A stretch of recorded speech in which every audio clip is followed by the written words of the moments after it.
বড় ভাবো, আমার থেকে বড় ভাবো। ভগবান দেখুন কি বলছেন, কিছু না মানো। আপনাকে নাহলে আপনি মানছেন না, এটা বড় কঠিন, কিন্তু এটা বড় কঠিন। হ্যাঁ, এ নাকি ভগবানের থেকে, ভগবান স্বয়ং বলছেন জিনার মধ্যে এমন, দেখুন আপনি যদি ভক্তের চরিত্র খুলে ফেলেন, যত ভক্তের চরিত্র আছে, সেই ভক্তের চরিত্রে আপনি কোনো জায়গায় ভক্তকে ক্রোধিত হতে দেখতে পাবেন না।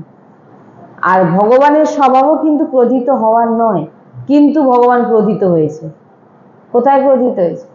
দেখুন নৃসিংহ ভগবানের রূপ, তিনি তিনি ক্রোধিত হননি, কিন্তু তিনার সামনে দাঁড়িয়ে আছেন কে? প্রহ্লাদ। তিনি এক বিন্দু ক্রোধিত হয়েছে? ক্রোধিত হননি। এই জন্য ভগবান বলছেন আমার ভক্তের স্থান আমার উপরে, আমার ভক্তকে আমি বুঝি, আমার ভক্তের চিন্তা আমি করি। একবার প্রভু চোখ বন্ধ করে বসে আছে, ভগবানকে জিজ্ঞাসা করছেন যে আপনি কার চিন্তা করেন? পুরো সৃষ্টি তো আপনার চিন্তা করে। বলছেন আমি চিন্তা করি, যেমন আমার ভক্ত আমার জপ করে, আমি আমার ভক্তের জপ করি। ভক্ত হচ্ছে, বলছেন মেরে মুকুটমণি, ভক্ত হচ্ছে আমার মুকুটমণি ভক্ত। তাই বলছেন যে ভগবান বলছেন আমার থেকে আমার ভক্তকে বড় ভাবো। আর এটা ভাবাটা অনেক বড় কঠিন। আপনি যতই মুখে বলুন না কেন, আপনার ভিতরে এমন ভাবনা আসা, সে তো খুব বিরলারই, এমন গুরুজি বলে থাকেন তার ভিতরে এমন ভাবনা আছে। কিছু না মানো। সন্ত যে ভগবানের যে ভক্তজন, ভগবানের যে দাস, বলছেন কিছু না মানো, বড়ও না ভাবো, কিন্তু তিনার বলা বাণীটা তো মানো। কি বলছেন? তিনার বলা বাণীটা তো মানো। ভগবানের থেকে বড় মানো না মানো, তিনাদের বাণী মানো, আপনার সব কিছু হয়ে যাবে। তিনাদের বাণীতে সব কিছু লুকিয়ে আছে। আপনি যদি এই বাণীকে যদি মেনে নেন, এই যে আমরা আলোচনা করছি, এত গুরুত্বপূর্ণ একটি আলোচনা, যদি কেউ না শোনে তাহলে সে অনেক বড় ক্ষতি করবে। কারণ এই যে 4 দিন আলোচনা পাঠ করে আমরা যে বিস্তারিতভাবে আলোচনা করছি, এটা যদি কেউ শুনে থাকে পুরোপুরি, আর ওই জন্য আমি কালকেও বলছিলাম না যে এটা প্রত্যেক দিন শোনা উচিত, প্রত্যেক দিন এই সৎসঙ্গ শোনা উচিত। কেন উচিত? এই সৎসঙ্গ আপনাকে ভগবানের লীলাতে প্রবেশ করিয়ে দিতে পারে। এটা আমার বাণী নয়। এই জন্য এখানে কি বলছে যে তুমি সাধু সন্ত ভক্তকে ভগবানের থেকে বড় না ভাবো, ঠিক আছে, কিন্তু তাদের বাণীটা মানো। এই যেখান থেকে বলা হচ্ছে, এই যে গোস্বামীজি বাবা তুলসীদাসজি লিখছেন মানো। তাই ভগবানের থেকে বড় ভগবানের ভক্তকে মানো। ভাবুন, এই কথাটা একবার চিন্তা করে দেখুন, ভগবান স্বয়ং নিজে মুখে বলছে কিছু না মানো। 8वां মাথা লাভ সন্তোষা। এবারে কি বলছেন? 8 নম্বর ভক্তি বলছেন যে প্রভুর প্রত্যেক বিধানে সন্তোষ হওয়া। প্রভুর প্রত্যেক বিধানে সন্তোষ হওয়া। আর আমরা 7 নম্বর ভক্তিতে কি শুনলাম? সবার মধ্যে ভগবানকে দেখা, আর ভগবানের থেকে বড় ভগবানের ভক্তকে মানা। আর আমরা যে 8 নম্বর, যে 8वां মাথা লভ সন্তোষা, যথা লভ সন্তোষা বলছেন। 8 নম্বর ভক্তি কি বলছেন? ভগবান নিজে বলছেন সাবরী মাইয়াকে যে আমি যার জন্যে যা যা বিধান করছি, সেই বিধানে প্রভু যে বিধান অনুযায়ী আপনার পালন পোষণ করছে, সেই পালন পোষণে নিজে সন্তোষ হয়ে থাকো, সন্তোষ হয়ে যাও। অধর্ম আচরণ করে ধন কামিয়ে, হয়তো আমার দরিদ্রতা আছে জীবনে, কিন্তু আমি যদি অধর্ম আচরণ করি, আমি যদি ভগবানের কথা না মেনে অধর্ম আচরণ করে অধর্মভাবে রোজগার করি, তাহলে কিন্তু আপনি প্রভু আপনাকে যা যা দিচ্ছেন আপনি তাতে কিন্তু সন্তুষ্ট নয়, আরো চাই। আপনি অধর্ম আচরণ করে আরো চাইছেন আমার ধন বৃদ্ধি হোক, আমি সুখে থাকব। বলছেন এটা কোনোদিন, আপনি অধর্ম আচরণ করে রোজগার করছেন, কারোর ক্ষতি করে আপনি রোজগার করছেন। বলছেন এই অধর্ম আচরণ, এই অধর্মের ধন আপনাকে পুরোপুরি নাশ করে দেবে, শেষ করে দেবে। তাই বলছেন যে 8 নম্বর ভক্তি হচ্ছে প্রভুর প্রত্যেক বিধানে সন্তোষ হয়ে যাও। প্রভু আপনাকে দরিদ্র করেছেন, প্রভু আপনাকে একবেলা ভোজন দিচ্ছেন, প্রভু আপনার সঙ্গে আপনার জীবনে যেটা আপনার সঙ্গে আপনারা যদি নিজের জীবনে একটু ঝুঁকে দেখেন, আপনি আপনার জীবনে চাওয়া পাওয়ার কাছে কিন্তু সন্তোষ নয়। যদি আপনি দেখেন আপনার জীবনে যে ইচ্ছা, ভগবান যেটা আপনাকে দিচ্ছে তাতে আপনি সন্তুষ্ট নয়, আপনার যেন মনে হয় আরো কিছু করি, আরো কিছু করি, আরো কিছু করি। দেখুন নিজের ভিতরে, কেন না আপনি প্রভুর যে আপনার পালন পোষণ করছেন আপনি তাতে সন্তুষ্ট হচ্ছেন না, আপনার আরো কিছু চাইছে। এতে কি হবে, যখন আপনার আরো প্রভু যতটা আপনাকে দেওয়ার, আপনার জন্য যেটা মঙ্গলময়, আপনার যেটাতে ভালো হবে, প্রভু কিন্তু আপনাকে, আপনি কোনোদিন একটা ছোট বাচ্চাকে 1000 টাকার নোট দিতে পারবেন? 1 টাকা দিতে পারবেন? 1000 টাকার নোট দিতে পারবেন না? কেন পারবেন না? কারণ সে 1000 টাকার নোটকে খরচ করার মতো যে বুদ্ধি সে আর তার যে ক্ষমতা তা কিন্তু নেই, সে জানেই না কিছু। কি হবে, তার খারাপ হয়ে যাবে, হয়তো ওই 1000 টাকার জন্য তার কেউ ক্ষতি করে দিতে পারে, তার বিপদ হতে পারে, বিপত্তি আসতে পারে। 1 টাকা তাকে দিতে পারে, এতে তার কোনো বিপত্তি আসবে না। এটা বলার তাৎপর্য আমি এটাই বলতে চাইছি যে ভগবান আপনার জন্য, আপনার যেটাতে ভালো হবে, ভগবান কিন্তু আপনার জন্য সেই বিধানটাই রচনা করেছেন যেটাতে আপনার কল্যাণ হবে, ততটাই আপনাকে, আপনার পালন পোষণের জন্য যতটা দরকার ততটা আপনাকে দেবেন। এবার আপনি চাইছেন না আমার আরো চাই, যখনই আপনার ভিতরে এই আরো চাই ইচ্ছাটা জাগবে, প্রভুর পালন পোষণে, প্রভু যে আপনাকে পেট ভর্তি করছে, যতটা থাকার স্থান আপনাকে যতটা দিয়েছে, আপনি তাতে প্রসন্ন হচ্ছেন না, আপনার আরো চাইছেন, তখন আপনি অধর্ম আচরণ করবেন, তখন আপনি অধর্মের পথ অবলম্বন করবেন, তখন আপনি খারাপ খারাপ কাজ করে অর্থ কামানোর চেষ্টা করবেন, আর ভাববেন যে এই অর্থটা আমি কামিয়ে নিয়ে আমি সুখে থাকবো, বড় লোক হব, সুখে থাকবো। এরকম আচ্ছা আচ্ছা বড় লোক আছে যারা 10 তলা 15 তলা বিল্ডিং করেও আর এসি রুমে থেকেও তারা সারা রাত ঘুমাতে পারে না।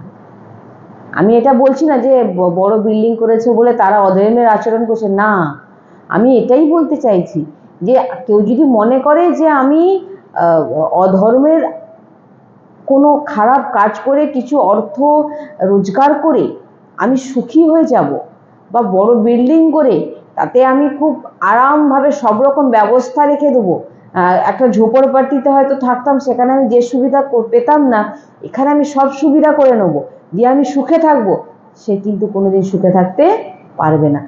যদি তার বিধানে 15 তলা বিল্ডিং থাকে, যদি তার বিধানে ভগবান তাকে দিয়ে রাখে, সে পাবে।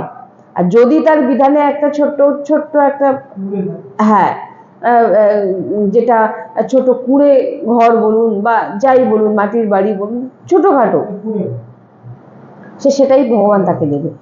তার সামর্থ্য অনুযায়ী ভগবান তার পালন পোষণ করছে, যতটা সে নিতে পারবে ভগবান তাকে দিচ্ছে। বেশি দিয়ে দিলে তার বিপদ হয়ে যাবে। বেশি যদি ভগবান তাকে দিয়ে দেয় সে নিতে পারবে না, আর যতটা নেওয়ার সামর্থ্য ভগবান তাকে সেই বুঝে দিয়ে দেন। তার কর্ম অনুযায়ী, তার অনন্ত জন্মে যত কর্ম আছে, তার যে স্বভাবের তাকে ভগবান বানিয়েছে, সেই সমস্ত কিছু মিলিয়ে ভগবান তার পালন পোষণে যতটা দরকার ভগবান করছেন। এবার আপনি যখন তার থেকে বড় হতে চাইছেন, খারাপ কিছু করে টাকা রোজগার করা, যেটা গুরুজি বিশেষ করে বলছেন, বা কারোর খারাপ কিছু করে দেওয়া দিয়ে আপনি ভাববেন আমি রোজগার করে অনেক টাকা করে আমি সুখে থাকবো, এখানে কিন্তু আপনি কখনই সুখে থাকতে পারবেন না। উপরন্তু এটাও বলছেন, আপনি আপনার যে অধর্মে আচরণ করা যে অর্থ আছে, হয়তো আপনি চলে গেলেন অর্থ জমা করে, অধর্মের আচরণ করে রোজগার করে আপনি ব্যাংক ব্যালেন্স করে আপনি চলে গেলেন, ওই যে অর্থ আছে, আপনার যে পরবর্তী যে কুলে আরো যে সন্তানরা আসবে তারাও কিন্তু তাকে শান্তি দেওয়া হবে না। খুবই গুরুত্বপূর্ণ বিষয়। এই জন্য বলছেন যে আটবা যথা লাভ সন্তোষা, ভগবান তোমাকে যতটুকু দিচ্ছে তাতেই তুমি সন্তুষ্ট হও। আর এই যে জমানো থাকুক বৃদ্ধ বয়স অব্দি, গুরুজি বলছেন যতটুকু পেয়েছো ভগবান দিয়েছে, ভগবানের ভোগ লাগাও, পাও, দান করো। আমি 5টা রুটি করেছি, তার মধ্যে আমি একটা রুটি কাউকে দান করে দেবো আমার সামর্থ্য অনুযায়ী। অন্ন দান করা খুবই দরকার, মানে এগুলো আমরা যেগুলো শুনে এসেছি। ভোজনের আগে গৌমাতাকে পাওয়ান, বা যদি কোনো ভিখারি থাকে তাকে পাওয়ান, আর ভোজনের লাস্টে আপনার বাড়িতে যদি কোনো কুকুর থাকে বা জীবজন্তু থাকে তাকে পাওয়ান। তো বলছেন যে আপনার ভালোই, আপনি গরিব, আপনি দরিদ্র, আপনাকে ভগবান যেভাবে, আপনাকে যেমন ভাবে ভগবান তার আপনার সামর্থ্য অনুযায়ী আপনাকে পালন পোষণ করছে, ভালোই আপনি নুন রুটি খান, নুন অন্ন পান, বলছেন আপনি সুখী থাকবেন। হ্যাঁ, আপনি সুখী থাকবেন, আপনার পরিবার সুখে থাকবে। এখানে পরিষ্কার বলছেন আপনিও সুখে থাকবেন, আপনার পরিবার। নুন অন্ন খান, নুন রুটি পান, কোনো অসুবিধা নেই, কিন্তু আপনি সুখে থাকবেন। কিন্তু অধর্ম আচরণ করবেন, আর বড় বড় রোজগার করবেন, ব্যাংক ব্যালেন্স বাড়াবেন, আপনার বড় বড় রোগ হবে, আপনার বড় বড় বিপত্তি আসবে। যেটা এখানে লেখা আছে আমি সেটাই আপনাদের শোনাচ্ছি, আমার কোনো নিজস্ব কিছু জ্ঞান নেই। বলছেন যে অধর্ম আচরণ করে আপনি ব্যাংক ব্যালেন্স করে নিলেন, এই জন্য কি বলছেন যে অধর্ম আচরণ করা যে ভান্ডারা হয়, সেখানে ভক্তদেরকেও পেতে না বলা হচ্ছে। বুঝতে পেরেছেন কেন ভক্তজন, সাধু সন্তজন কোথাও পান না? কোনো মন্দিরেও গিয়ে হুট করে প্রসাদ পাবেন না। কেন না, কে কোন ভাবে, আমরা তো শুনিয়েছি, আগের বারও অনেকবার আলোচনা করেছি। এই বেশ্যাব একজন গিয়ে ভোগ দিয়েছিলেন, তিনার ভাবনা, একজন চোর মারা গেছিল, সেই চোরের শ্রাদ্ধ করতে গেছিলেন, হ্যাঁ, সেই শ্রাদ্ধের যে চাল নিয়ে এসে সন্তকে রান্না করে পেয়েছিলেন, সে সন্ত মন্দিরের জিনিস চুরি করে, মানে এরকম কত আমরা শুনেছি। তাহলে ভেবে দেখুন যে অধর্ম আচরণ করা যে অর্থ, সেটা শুধু আপনার নয়, এখানে বলছেন আপনার কুলে যারা আসবে তারাও কোনোদিন কিন্তু শান্তি পাবে না। এই জন্য খুব সাবধান। নুন রুটি পান ঠিক আছে, কিন্তু আপনিও সুখে থাকবেন, আপনার পরিবারও সুখে থাকবে। আর ভগবান যদি আপনার কুলের জন্য জমিয়ে রাখার কোনো, মানে এখানে যেটা বলছেন যে অধর্ম আচরণ করে আপনি আপনার কুলের জন্য এরকম আচ্ছা আচ্ছা জমিদারকে দেখবেন, সব ধূলিসাৎ হয়ে গেছে, একেবারে কিচ্ছু নেই। এই এত বড় জমিদার ছিল, তার সব জমি কোথায় চলে গেল? কে নিয়ে চলে গেল? এখন যত বড় বড় মহল পড়ে আছে, জমিও পড়ে আছে, জমি কে কোথায় নিয়ে গেছে কেউ নেই। কি এবার কিছু, তার গতিটা দেখুন, দুর্গতি, সে যে তার কি দুর্গতি হয়েছে, সে তো সাধু সন্ত শাস্ত্র জানে তার কি দুর্গতি হয়, মানে অধর্ম আচরণ করে। বলছেন অধর্ম আচরণ করবে, বড় বড় রোগ হবে, বিপত্তি আসবে, ভয়ঙ্কর মায়া আপনার সঙ্গে খেল খেলবে। আর অধর্ম আচরণ মানে কার প্রবেশ হয়ে গেল? মায়ার প্রবেশ হয়ে গেল। আপনি যখন ভগবানের বিধান অনুযায়ী চলছেন তখন মায়ার প্রবেশ হবে, কারণ আপনি সন্তোষ, নুন রুটি পাচ্ছেন, একদম খুশি, খুবই ভালো, খুব ভালো আছেন। আর যখন আপনি আরো বাড়তে চাইবেন, আপনার জীবনে দুঃখ কষ্ট দেখবেন আরো বেশি। পেলাম না, এটা করতে পারলাম না, আমার এটা হলো না, আমার এটা লস হয়ে গেল, এটা হারিয়ে ফেললাম, হায় আমার, দেখুন আপনার ভিতরে টেনশন বলুন। এই যে বলছেন যে বড় বড় রোগ আসবে, বড় বড় কিছু করতে গেলে বড় বড় রোগ তো আসবেই। হ্যাঁ, বলছেন ভয়ঙ্কর মায়া খেল খেলবে। দেখুন রোগ সবার হবে, দরিদ্র বলেছে তার রোগ হবে না, আমি এটা এখানে বলছে না, কিন্তু প্রত্যেকেরই রোগ হবে। কিন্তু এখানে এটা বলা হচ্ছে যে সে তার কর্মফল অনুযায়ী হবে। কিন্তু আপনি যদি অধর্ম আচরণ করে যদি কিছু করেন, তখন এখানে স্পেশাল করে এখানে বলা হচ্ছে তার বড় বড় রোগ হবে, বড় বড় বিপদ, এক একটা বিপত্তি আসবে আর একেবারে আপনাকে পিছিয়ে দিয়ে চলে যাবে। পিছিয়ে দিয়ে মানে কি? মৃত্যুর কথা বলছে না, আপনি বেঁচে থাকবেন, আপনাকে পুরো একেবারে শেষ করে দেবে। এগুলো কার খেলা? মায়া আপনার সঙ্গে খুব ভয়ঙ্কর খেলা খেলবে। হ্যাঁ, তাই বলছেন যেমন প্রভু আপনাকে রাখবেন আপনি সেইভাবেই চুপচাপ সন্তোষ থাকুন। এটা হচ্ছে প্রভুর 8 নম্বর ভক্তি, সন্তোষ। এবারে বলছেন স্বপ্নেহু 9 নম্বর, স্বপ্নেহু নাহি দেখত পরদোষা, যেটা আপনার সব ফিনিশ করে দেবে। কি না, 8 নম্বর ভক্তিতে ভগবান কি বলছেন? যে আমি যেমন রাখবো তুমি তেমন থাকো। আর তার আগের ভক্তিতে ভগবান বলছেন যে সবার মধ্যে ভগবানকে দেখো। 8 নম্বর ভক্তিতে ভগবান বলছেন যে আমি যেমন রাখবো তেমন থাকো। আর 9 নম্বর ভক্তিতে ভগবান বলে দিচ্ছেন, সাবরি মাইয়াকে বলছেন যে জাগ্রত অবস্থায় তো দূরের কথা, জেগে থেকে তো দূরের কথা, ঘুমিয়ে থেকেও স্বপ্নেও তুমি কারোর নিন্দা করো না। বুঝতে পারছেন?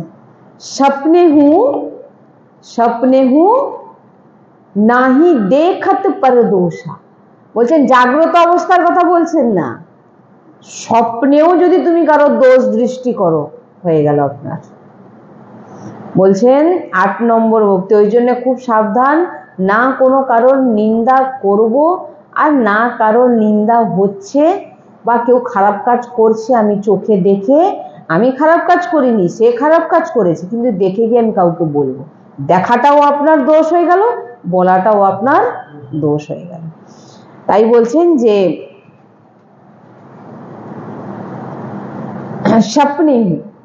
স্বপ্নেও তুমি কারো দোষ দর্শন করো না। 8 নম্বর ভক্তি। এই 9 নম্বর ভক্তি, এখানে নিন্দা আমরা বসে করছি, কারো খারাপ আলোচনা করছি,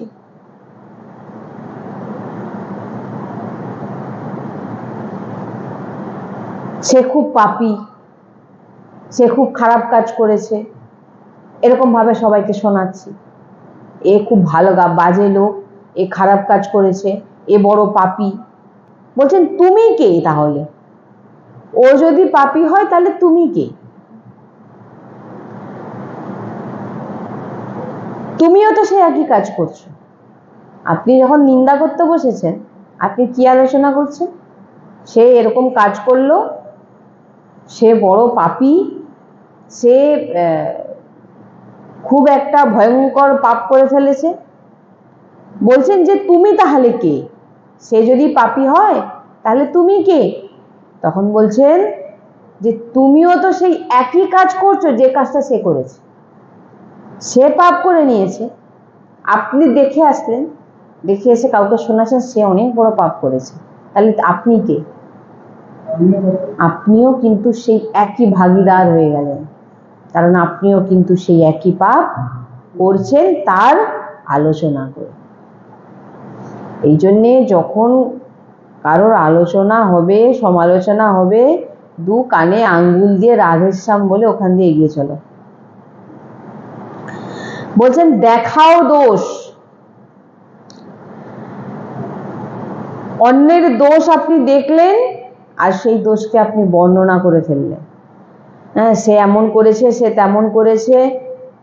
বলছেন আপনার পূর্ণরূপে আপনি সেই পাপ নিজের মাথায় নিয়ে নিলেন। নবমা সরলা শবা শন ছলহীনা। বলছেন যে সবার সঙ্গে এই যে নিন্দা, এই নিন্দা বন্ধ করুন, স্বপ্নেও নিন্দা করবেন না কারো। আর কি বলছেন না নবমা সরলা শবা শন ছলহীনা। বলছেন সবার সঙ্গে আমার কপট রহিত ব্যবহার। বড় মুশকিল এইটা। আমাদের কি হয় না, আমরা হৃদয়ে কিছু ভাবি, বাণীতে কিছু বলি, আর ক্রিয়াতে কিছু আমরা করি। কি করে আপনি চিনবেন এমন ব্যক্তিকে? হৃদয়েতে কিছু বলছে, বাণীতে কিছু বলছে, হৃদয়ে কিছু চিন্তা করছে, বাণীতে কিছু বলছে, আর ক্রিয়াতে কিছু করছে। বুঝতে পারছেন? আপনি বলছেন এখানে যে সবার সঙ্গে আমরা যাতে কারোর সঙ্গে আমরা কপট ব্যবহার না করি, কপট রহিত। কেমন কপট রহিত? আপনি বলবেন কাকে কপট রহিত বলে? কপট কাকে বলে? না, আপনি কারোর সঙ্গে দাঁড়িয়ে কথা বলছেন, আপনার হৃদয়ে একটা ভাব আছে, বাণীতে একটা কথা আপনি বলছেন, আর কাজ একটা করছেন, একে কপট বলে। যেটা ভক্তের মধ্যে কিন্তু থাকে না। ভগবান বলছেন নবমা সরলা শবা শন ছলহীনা। যে ছল কপট, সামনের ব্যক্তির সঙ্গে ছল কপট করছো। কেমন না, আপনার হৃদয়ে একটা চিন্তা, বলছেন একটা বাণী, আর করছেন একটা আলাদা কাজ। বলছেন এতে কি মানে কারোর সঙ্গে, এইটা হচ্ছে আপনি কারোর সঙ্গে ছল কপট করছেন। কারণ আপনার তিনটে জিনিস, মন বচন আর কর্ম ক্রিয়া, এই তিনটে কিন্তু এক নয়। আর ভক্তের কি হয়, মনে যেটা ভাবেন, বলেন সেটা, করেনও সেটা। এই জন্য ভক্ত একদম ছল কপট রহিত হন। আর আমাদের মধ্যে দেখুন না, কারোর সঙ্গে কথা বলছি, সেই আমার পরম শত্রু, তার কোনোদিন ভালো চাই না, আর তার সঙ্গে এমন ভাবে কথা বলবো যেন তাকে আমি কি ভালোবাসি। হয় না এটা? বুঝতে পার, এগুলো ধারণ করার বিষয়। দেখুন আপনার মধ্যে এটা আছে নাকি। আমি কারোর সঙ্গে কথা বলছি কিন্তু মনের ভিতরে একটা জিনিস, আর বাইরে বাণীতে এক কথা বলছেন, তুমি কি ভালো, তোমার মতো শ্লোক হয় না, কিন্তু ভিতরে ভাবছেন আমি তোকে ভালোভাবে চিনি, তোর কি চরিত্র। আর করছেন তার খারাপ করছেন, ক্রিয়াও আলাদা করছেন। তাহলে কি হলো, আপনি তিন দিক থেকে তার সঙ্গে কপট করছেন। আর সামনের ব্যক্তিকে ভগবান, আগে আমরা ভক্তিতে কি শুনলাম, সামনে যে ব্যক্তি থাকে সে কে হয়, সে কিন্তু ভগবানই হয়। আর আপনার ভিতরে স্বয়ং ভগবান বিরাজমান। আপনার ভাবনা কি, ভগবান কিন্তু সব বুঝতে পারছেন। আর সামনের ব্যক্তির মধ্যেও বিরাজমান হয়ে আছে কিন্তু আমার প্রভু। তাহলে আপনি বেঁচে যাবেন কোথায়? তাই এখানে বলছেন নবম ভক্তি কি না ছলহীন ব্যবহার। নবম ভক্তি কি? ছলহীন ব্যবহার। কারোর সঙ্গে ছলনা করে এরকম ব্যবহার করবেন না। মনে যেটা চলছে সেটাই বাণীতে, আর চরিত্র আচরণেই আরো আচরণে সেটা। হ্যাঁ, ছল কপটহীন। কিন্তু এই রকম স্বভাব ভক্তের স্বরূপ এমন হয়, যা মনে আসে, যা বাণীতে বলেন সেটা আচরণেও করেন। হ্যাঁ, আর সেই হয় সাধু, আর সেই হয় আধ্যাত্ম মার্গের পথিক। যার মন যেটা চিন্তা করে, বলেনও সেটা, আর করেনও সেটা, তিনটে এক। আর সেই হয়, এই হচ্ছে ভক্তের স্বরূপ। আর সেই হয় সাধু, আর সেই হয় আধ্যাত্ম মার্গের প্রতীক। পরিষ্কারভাবে বলে দিচ্ছে। এই জন্য বারবার বলে না যে আপনি তীর্থে যান, পুজো করুন, ব্রত করুন, যা কিছু করুন, এই যে 9 রকম ভক্তির কথা বলা হলো, এইগুলো যদি আপনার মধ্যে থাকে, আপনি যা কিছু করুন, এখানে ভগবান প্রথমে বলেই দিয়েছেন, সব কিন্তু ব্যর্থ। আপনি বলুন, একটা ব্যক্তি, সামনের ব্যক্তির সঙ্গে আপনি ছলকপট করছেন আর মন্দিরে 56 ভোগ দিচ্ছেন, আপনি বলুন তো ভগবান আপনার গ্রহণ করবেন? আমি এই জন্য সবসময় একটা কথা, এখান থেকে একটাই কথা বলে থাকি, যে ভিতরকে পরিষ্কার করো আগে, ভিতরের জঞ্জালকে পরিষ্কার করো। ভিতরের জঞ্জালকে যদি পরিষ্কার না করতে পারো, তুমি বাহিরিক যতই তুমি ওই যে বললাম না যে গুরুজি খুব ভালোই বলে যে আমরা দেখতে পাই না সামনের লোকের ভিতরে কি আছে, কিন্তু ভগবান দেখতে পান। আমরা দেখতে পাচ্ছি না যে সামনের ব্যক্তির হৃদয়ে কি চলছে, কিন্তু সে যতই লোকাক, মুখে যতই তার সামনের ব্যক্তির প্রশংসা করুক, আন্তরিক তার মধ্যে কিছু, সেটা কিন্তু একজন বুঝতে পারে, ভগবান। সেটা কিন্তু ভগবান বুঝতে পারে। আপনি যখন আপনি শুনলেন এই নবদা ভক্তির মধ্যে কি রহস্য লুকিয়ে আছে, এইবার শোনার পর কিন্তু আপনি বুঝে গেলেন যে আপনি যখন কারোর সঙ্গে ছল কপট করে কথা বলছেন, সে বুঝতে না পারুক, আমি কিন্তু একজনের চোখে আমি কিন্তু কত বড় ছল কপট যুক্ত ব্যক্তি, সেটা কিন্তু ভগবান আমি কিন্তু ধরা পড়ে গেলাম। তাই বলছেন যে সাবধান হয়ে যাও, তুমি যার সঙ্গে কথা বলছো সেও ভগবান, আর তোমার মধ্যেও ভগবান বিরাজমান। তুমি ছল কপট কার সঙ্গে করছো? ভগবান বলছেন যে ছল কপটহীন হও, ছল কপট আপনার ভিতরে যেন না থাকে। আপনি যেমন সেরকমই থাকার চেষ্টা করুন। নাহলে ওপরে খুব মিষ্টি মিষ্টি কথা, উফ কি ভালো হাসি, হ্যাঁ, কিন্তু তার ভিতর দিক থেকে তাকে আমি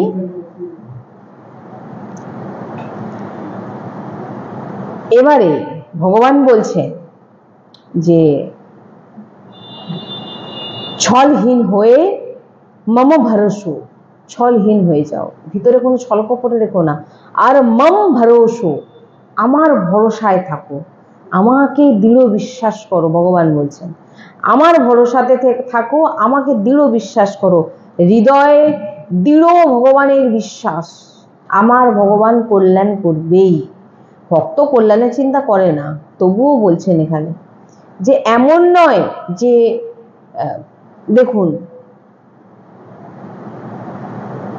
এমন নয় যে প্রথম ভক্তি আপনি শুরু করছেন আর আপনার ভুল হবে না, এটা কিন্তু বলছে না। আপনি নবীন ভক্ত, আপনার কিন্তু ভুল হবে না নয়, আপনার ভুল হবে, কিন্তু এখানে ব্যাপার আছে। কারণ যখন অভ্যাস আমাদের খারাপ, কিন্তু সেই খারাপ অভ্যাসটাকে আমরা ত্যাগ করার চেষ্টা করছি, তা সত্ত্বেও আমার ভুল হয়ে যাচ্ছে, এখানে কিন্তু বলছেন ভগবান তাকে কিন্তু কোনো দণ্ড দেন না, ক্ষমা করে দেন। কেন না? ভগবান হৃদয়ের কথা বোঝেন, ভগবান জানেন সে ছল কপট করতে চাইছে না, সে নবীন, পূর্ব অনন্ত জন্মের কর্মের তার যে জন্য, তার যে অভ্যাস সংস্কার, তার জন্য সে ভুল করে ফেলছে, কিন্তু সে চাইছে না করতে। বলছেন ভগবান স্বয়ং তার হৃদয়ে বসে তার সমস্ত যে পাপ ভগবান সব নষ্ট করে দেন।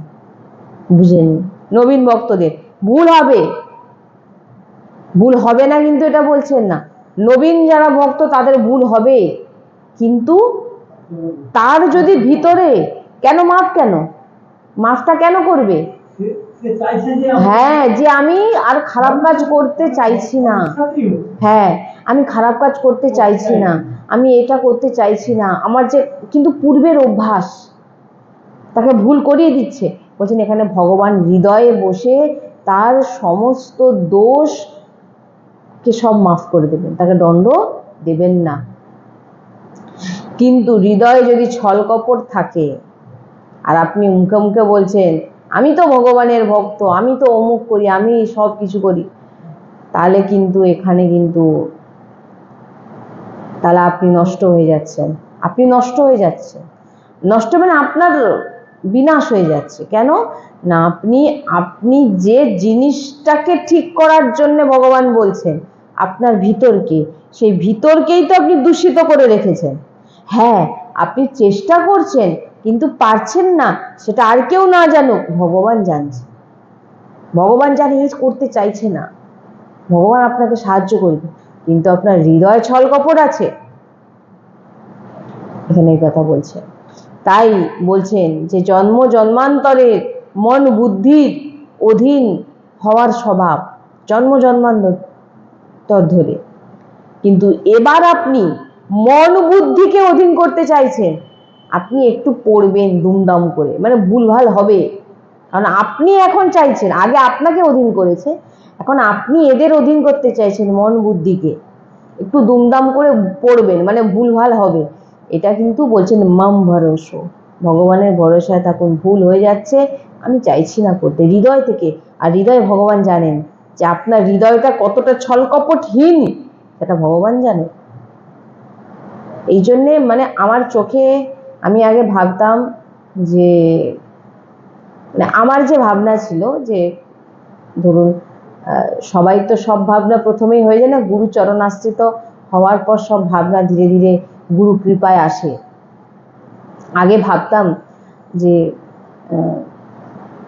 যিনারা গেরুয়া বসন পড়েছেন, যিনারা এই তীর্থে যাচ্ছেন, ব্রত করছেন, যিনারা এই ত্যাগের পথে আছেন, যিনারা এই করছেন, তিনারাই হচ্ছে, আমরা কিছুই করতে পারি না। আমরা এখন গুরুজির চরণাশ্রিত হওয়ার পর এবং তিনার বাণী শ্রবণ করার পর আমি যে জিনিসটা বুঝতে পেরেছি, কেউ বস্ত্র চেঞ্জ করুক, কেউ ত্যাগী হোক, আর কেউ তীর্থে যাক, কেউ ব্রত করুক, কেউ 5 বার ভগবানের সেবা করুক, কেউ ভগবানকে 56 ভোগ লাগাক, আর তার ভিতরে যদি ছল, যদি আপনি তো তাকে দেখে বুঝতে পাচ্ছেন না, বাইরের লোক আপনাকে ভালোই অনেক বড় সাধক ভাবুক, কিন্তু ভিতরের যে ভগবান, সে কিন্তু আপনাকে জেনে নিচ্ছে যে আপনি কতটা, আপনার হৃদয় কতটা ছল কপটে ভরা। আমি এটা বুঝি, মানে এখন বুঝতে পারছি গুরু কৃপায়, যে ভক্তির যে আয়না, যে ভক্তি, যে সেটাকে এখন একটু বোঝার চেষ্টা, মানে একটু একটু করে এখন বুঝতে শিখছি যে ভক্তি কাকে বলে, কোথা থেকে ভক্তি হয়, কিভাবে ভক্তি করতে হয়। প্রথম তো কথা, আপনি যে ভক্ত লোকের কাছে প্রকাশ করবেন না। আপনি কতবার মালা জপ করছেন কাউকে শোনানোর দরকার নেই। আপনি কতটা ভগবানকে ভালোবাসছেন সেটা কারোকে বলার দরকার নেই।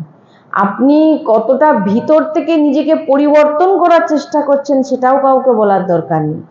আর যদি বলার ইচ্ছে থাকে, মানে আপনার ভিতরে প্রশংসা পাওয়ার ইচ্ছে, মানে আপনি কাউকে শোনাতে চান, মানেটা কি, তার কাছে আমি নিজেকে বড় মনে করা, তার থেকে বড় ভাবা, বা প্রশংসা শোনার ইচ্ছে, তাহলে জানতে হবে এখনো কিন্তু আপনি, যেটা আমি মানে এতদিন বুঝতে শিখেছি, আমরা তো বাচ্চা, গুরুজির বাণী অনুযায়ী আমরা যেটা শিখেছি, যেটা বুঝেছি, যে নিজেকে কারোর সামনে প্রকাশ করা, নিজেকে ভগবানের কাছে প্রকাশ করো না, সামনের ব্যক্তির কাছে তুমি কেন নিজেকে প্রকাশ করার চেষ্টা করছো যে আমি ভক্ত? কেন কেন কারণটা কি? কারণটা এটাই জানতে চাইছি। আমি এত মালা জপ করি, আমি এতবার তীর্থে গেছি, আমি এতবার, বলছে না গুরুজি, এরকমও শুনেছি বৃন্দাবন থেকে ঘুরে এসছে, এসে সবাইকে বলছে আমি প্রত্যেক বছর বৃন্দাবন যাই, জানো আমার উপরে অনেক কৃপা। তার মানেটা কি? গুরুজি এই বাক্য বলেছেন, আমরা শুনেছি, তার মানেটা তোমার অহংকার পুষ্ট হচ্ছে। যতক্ষণ না সৎসঙ্গ, নাম জপ, দৈন্যতা না আসবে, আপনি তীর্থে গিয়েও আপনি অহংকার পুষ্ট করবেন। বুঝতে পারছেন জিনিসগুলো? আমি জানি না, আমি অতটা বোঝাতে পারি না, কারণ আমরা তো গুরুজির বাচ্চা, যতটা গুরুজির মুখে শ্রবণ করি ততটাই বলি, এর বেশি জানিও না আর জানার চেষ্টাও করি না। যতটুকু আমি শিখেছি গুরুজির কাছে, মানে চেষ্টা করছি শেখার, শিখেছি না চেষ্টা করছি, যে ভক্তি কোনো কিছুকে দেখানো, সেটাকে কিন্তু ভক্তি বলে না।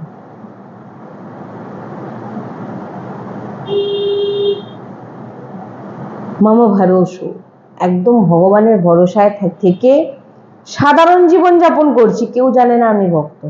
কারণ ভক্ত তো ভগবানের সঙ্গে কানেক্ট, সে তো জগতের সঙ্গে তার কানেকশন রাখার কোনো প্রয়োজন আছে কি? ভক্তের জগতের সঙ্গে কানেকশন রাখার প্রয়োজন আছে না ভগবানের সঙ্গে? তাহলে ও জগতের সঙ্গে কানেকশন রাখার মানে নিজেকে বিস্তারিত করার কি প্রয়োজন আছে?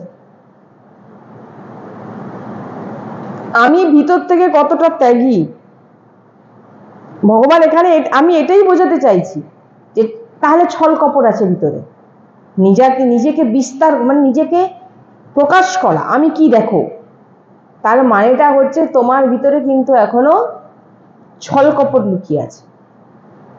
তাই এখানে সেটাই বলছেন নবদা ভক্তিতে, যে ছল কপটহীন হয়ে যাও।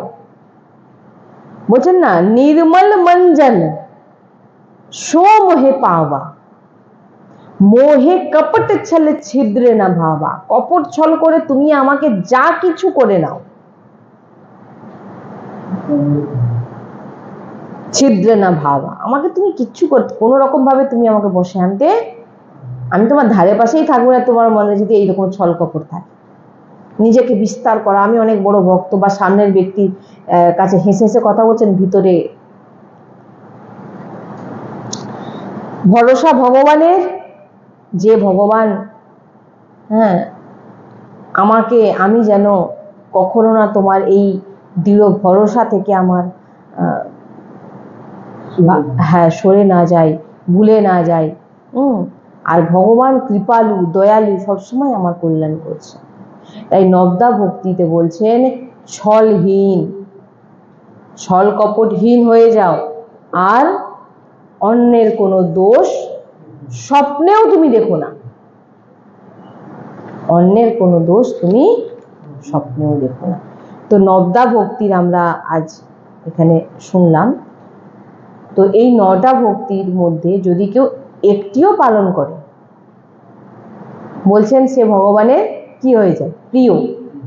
আর যে 9টি পালন করতে পারে সে ভগবানের ধামে, ভগবানের লীলায় তার প্রবেশ হয়ে যায়।